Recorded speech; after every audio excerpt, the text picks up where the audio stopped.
Lots of people are trying to force you to care about the things that they care about. And it's true that some of these issues are really important. But if you don't care, then you don't care. You don't have to pretend, and you don't owe anyone an explanation. Henry David Thoreau said it best when he summed it up over 200 years ago.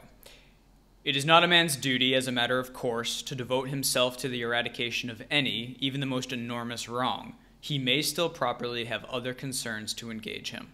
See, a lot of self-righteous people can't imagine how anybody could make a different calculation than they do about the most important causes in the world.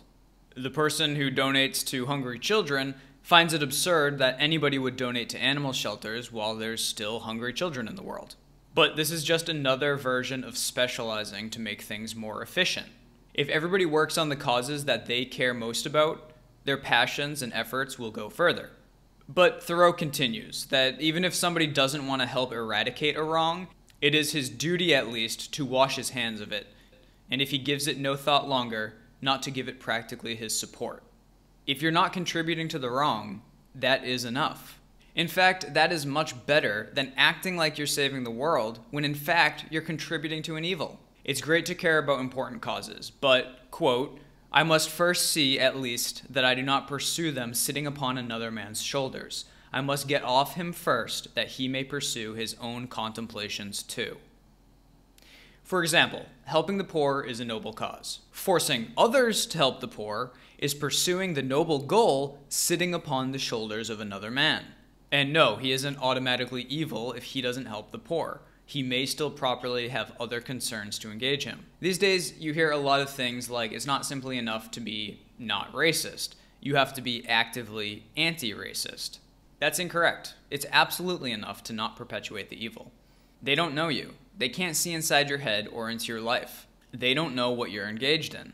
But if you're not hurting others, that is enough. Like, imagine if somebody told you that it's not enough to not murder, you have to become a criminologist and help solve murders. You know, I am grateful that there's people that go into homicide investigation, but it's not for me. It's pretty ironic, actually, because the same people that try to bully you into taking action that they want you to take would scoff at your demands for a more peaceful and prosperous world. Because guess what one of my causes is? It is not enough to simply not steal from people. You must actively oppose the systemic theft that the government calls taxes.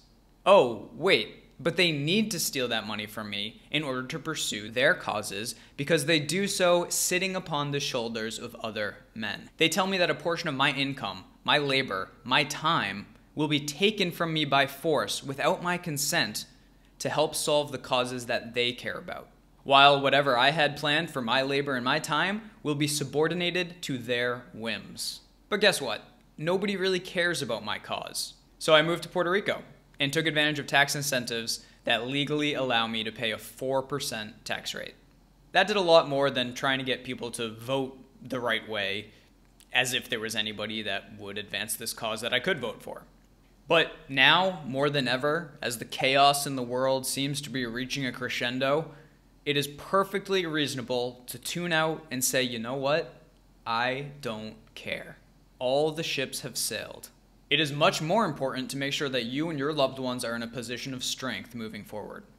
Everyone is going to tell you that you have to care about this, that your silence on that is as bad as whatever, that you're either with us or against us. You know, I care about a lot of things, and I have plenty of passionate ideas about how this world should turn out. But now is the time to keep your powder dry and your wits about you.